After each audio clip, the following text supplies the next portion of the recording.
কি মাত্রায় তারা মুনাফে 3 মাসের মধ্যে যে দখলবাজিটা করতে শেখ হাসিনার আওয়ামী লীগ সরকার অন্তত কয়েক বছর লেগেছিল, সেটা তারা মাত্র 3 মাসের মধ্যে সাকসেসফুলি বাংলাদেশ ক্রিকেটকে মানে তার মেরুদণ্ড ভেঙে দেওয়ার জন্য যা যা করা দরকার সবই কিন্তু বিএনপি সরকার করেছে।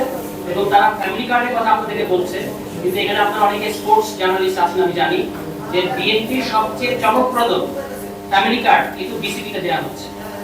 আপনারা এই যে একদম কমিটিটা যদি দেখেন, বিএনপির স্থায়ী কমিটির 3 জন গুরুত্বপূর্ণ নেতার 3 সন্তান একদম কমিটিতে জায়গা পেয়েছে। সম্ভবত তারা নির্বাচন করবেন, এবং এই একদম কমিটিকে আবার তারা নির্বাচন করা। তাহলে ফ্যামিলি কার্ড কিন্তু এখানে দেওয়া হচ্ছে। এবং যদি কাউন্সিলরের তালিকা দেখেন, বিভাগীয় পরিচালকদের তালিকা দেখেন, সমস্ত জায়গায় প্রতিমন্ত্রীর হয় ভাই, না হলে সন্তান, না হলে নাতি, না হলে এরকম মানে অথবা বিএনপির সরাসরি পদধারী লোক, এমনকি সিটি কর্পোরেশনের প্রশাসক পর্যন্ত এখানে আছে। এর পাশাপাশি পলাতক আওয়ামী লীগের বিভিন্ন পর্যায়ের নেতাদেরকেও তারা এই পদগুলোতে জায়গা দিয়েছে। এরকম ফ্যামিলি কার্ড এবং দলীয় কার্ড এইভাবে ক্রিকেট আঙ্গনে দেওয়া কিন্তু বাংলাদেশে অতীত নজির নেই। এমনকি আওয়ামী লীগও এই পর্যায়ে পর্যন্ত যেতে পারে না। এবং এই পুরো ঘটনাটাই ঘটছে দুটো শক্তির ইন্ধনে। বিএনপি এখানে আমরা সামনে দেখতে পাচ্ছি মাত্র। এই দুটো শক্তি হচ্ছে একদিকে কথিত আওয়ামী লীগ, যেটার কথা ইতিমধ্যে আসলো যে লন্ডনে গিয়ে পাপনের সাথে দেখা সাক্ষাৎ করে পুরো সেটআপটার সাথে কিন্তু তিনি জড়িত আছেন, এবং এর সাথে জয় শাহ, বিজেপির অমিত শাহ সন্তান, এবং এখন সম্ভবত আইসিসির যিনি প্রেসিডেন্ট, এই ভদ্রলোকের প্রচ্ছন্ন প্রশ্রয়ে বাংলাদেশের ক্রিকেটকে ধ্বংস করা হচ্ছে। অর্থাৎ বাংলাদেশের ক্রিকেটকে ধ্বংস করার পেছনে ইন্ডিয়া, আওয়ামী লীগ এবং বিএনপি একযোগে মিলেমিশে আমাদের যেটা গর্বের জায়গা, আমাদের কোটি কোটি তরুণদের যে ভালো লাগার যে জায়গাটা, সেই ক্রিকেটকে ধ্বংস করছে। এটা আমরা ন্যাক্কারজনক মনে করি।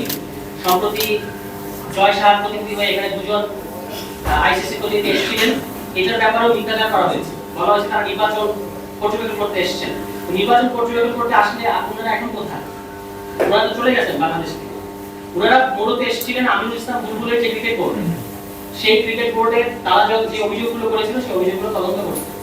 একটা খুব সহজ প্রশ্ন, যে এই যে হায়দ্রাবাদে আইসিসি যে সভাটা হয়ে গেল, সেখানে বাংলাদেশ ক্রিকেট বোর্ডের বর্তমান যিনি সভাপতি মানে একদম কমিটির প্রধান তামিম ইকবাল সাহেব কেন দাওয়াত পেলেন না?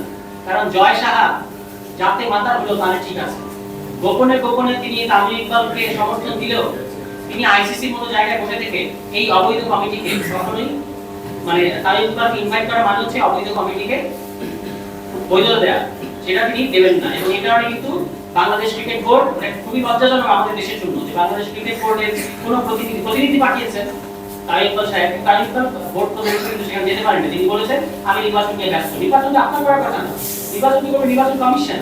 এবং যারা আইসিসি যে প্রতিনিধিরা আসলো তারাও তো নির্বাচন কমিশনের সাথে বসলো না, তারা বসেছেন আপনার সাথে, তারা বসেছেন আমিনুল ইসলাম বুলবুলের সাথে। কিন্তু আপনারা আমিনুল ইসলাম বুলবুলের ওই বোর্ডের সাথে যেন তারা বসতে না পারে সেজন্য যত কিছু করা সম্ভব করার চেষ্টা করেছে, কিন্তু সফল হন।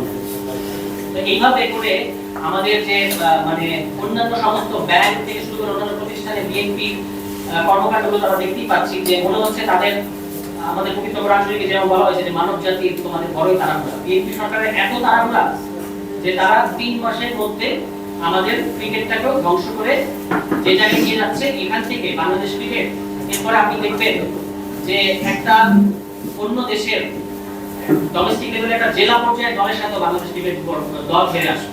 এই জায়গায় বাংলাদেশ ক্রিকেটকে নিয়ে যাওয়া হচ্ছে। আগে আলোচক বক্তা বলেছেন যে আমরা তো লোকাল পলিটিক্স করতে গিয়ে দেখেছি যে জেলা পর্যায়ে কোনো ইনফ্রাস্ট্রাকচার নাই ক্রিকেটে, অথচ এই বোর্ড পৃথিবীর সম্ভবত ধনী 2টা বোর্ডের একটা বোর্ড, 3-4টা বোর্ডের একটা বোর্ড, অথচ এখানে জেলা পর্যায়ে ওখান থেকে প্রতিবাদ তুলে আনার জন্য কোনো ধরনের প্রক্রিয়া অবলম্বন করা হচ্ছে না।